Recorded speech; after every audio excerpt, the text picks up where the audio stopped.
పరీక్షల నిమిత్తం నిర్వహించేటటువంటి నీట్ ఎగ్జామ్లో జరిగినటువంటి అవకతవకల మీద మరి దేశవ్యాప్తంగా పార్లమెంట్ ఎదుట విద్యార్థి సంఘాలు చేస్తున్నటువంటి ధర్నాను ఇవాళ పోలీసు తూటాలతోని అదేవిధంగా లాఠీ చార్జీలతోని మరి భయభ్రాంతులకు గురి చేస్తూ విద్యార్థి సమాజం మీద కఠినంగా వ్యవహరిస్తున్నటువంటి నరేంద్ర మోడీ గారి ప్రభుత్వ తీరును ఎండగడుతూ ముఖ్యంగా విద్యార్థి సమాజానికి అండగా ఉండాలని చెప్పేసి ఈరోజు బీఆర్ఎస్ పార్టీ విద్యార్థి విభాగం ఆధ్వర్యంలో కోదాడలోని మరి అలా అఖిలపక్ష సమావేశం నిర్వహించడం జరిగింది. ఈ అఖిలపక్ష సమావేశంలో కాంగ్రెస్ పార్టీ అదేవిధంగా సిపిఎం సిపిఐ అన్ని రాజకీయ పార్టీల నాయకులు అదేవిధంగా ఉద్యమ సంఘాల నాయకులు కూడా పాల్గొనడం జరిగింది.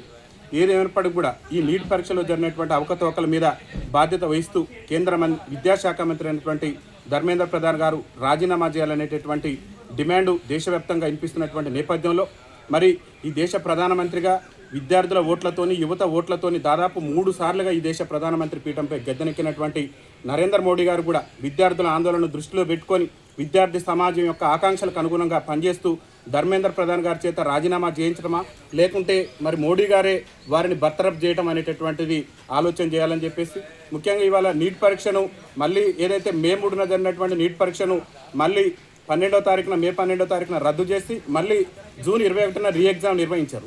నరేంద్ర మోడీ గారి ప్రభుత్వాన్ని ఇలా ప్రజాస్వామ్య వ్యవస్థ ప్రజాస్వామ్యవాదులు మేధావులు ఒకటి అడుగుతున్నారు. మీకు చిత్తశుద్ధి ఉంటే మీరు నీటి పరీక్షను రద్దు చేసి మళ్ళీ ఎగ్జామ్ను పెట్టినట్టుగానే మీ ప్రభుత్వాన్ని కూడా రద్దు చేసుకొని మళ్ళీ ఎన్నికలకు పోయేటటువంటి దానికి కూడా మీరు ముందుకొస్తే బాగుంటుంది.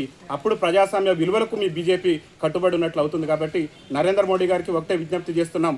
ఈ దేశంలో విద్యార్థుల మరణాలకు ఇవాళ విద్యార్థులు ప్రజాస్వామ్య పద్ధతిలో శాంతియుత మార్గంలో మరి ధర్నాలు చేస్తున్న అక్రమ అరెస్టులు అక్రమ నిర్బంధాలు చేస్తూ మరి పోలీసులతోని లాఠీ చార్జ్ చేస్తున్నటువంటి మీ యొక్క ప్రభుత్వ తీరును నిరసిస్తూ మీరు ప్రధానమంత్రి పదవికి రాజీనామా చేస్తారా, ధర్మేంద్ర ప్రధాన్ గారిని మంత్రివర్గం నుంచి బర్తరఫ్ చేస్తారనేటటువంటి ఆలోచన మీద మీరే ఆలోచన చేయాలి. ఎందుకంటే అనేక మంది విద్యార్థులు మెడికల్ తాము చదువుకొని రేపు ఎందుకంటే వైద్య రంగంలో ఇప్పటికే అనేక మంది పేద విద్యార్థులు ఎంబీబీఎస్ చేయాలని చెప్పేసి సంకల్పంతో ఏండ్ల తరబడి చదివి ప్రిపేర్ అయ్యి నీట్ ఎగ్జామ్ రాస్తే ఇవాళ ఆ నీట్ ఎగ్జామ్ రద్దు చేసి వారి కుటుంబాలలో వారిలో ఆత్మస్థైర్యాన్ని కూడా మీరు మరి మనోవేదనకు గురి చేసే విధంగా మీ ప్రభుత్వం ప్రయత్నం చేస్తుంది. కాబట్టి విద్యార్థులతో పెట్టుకుంటే ఏ రాజకీయ పార్టీ కూడా మనుగడ సాధించినటువంటి పరిస్థితి లేదు. కాబట్టి మీరు 3 సార్లు ప్రధానమంత్రి అయినవని చెప్పేసి గర్వంగా చెప్పుకోగలుగుతారు. రేపు భవిష్యత్తులో భారతీయ జనతా పార్టీకి డిపాజిట్ కూడా రాకుండా ఏ రాష్ట్రంలో కూడా ఒక్క పార్లమెంట్ సభ్యుడు కూడా లేనటువంటి పరిస్థితులు వస్తాయి. ఎందుకంటే విద్యార్థి సంఘాలు తెలుసుకుంటే ఈ దేశ వ్యవస్థను ఈ దేశంలో ఉన్నటువంటి రాజకీయ వ్యవస్థను కూడా మారుస్తారు. కాబట్టి రేపు ఏదైతే ఈ విద్యార్థి సంఘాలు పార్లమెంట్ ఎదురు చేస్తున్నటువంటి దీక్షకు మద్దతుగా మరి కోదాడ నియోజకవర్గంలో కూడా రేపు విద్యా సంస్థల బంద్ ఉంది. ఆ విద్యా సంస్థలకు కూడా అన్ని రాజకీయ పార్టీలు కూడా మద్దతు తెలిపి మరి యొక్క ఈ బంద్ను కూడా విజయవంతం చేసి విద్యార్థి సమాజానికి అండగా ఉండాలని చెప్పేసి విజ్ఞప్తి చేస్తున్నాం.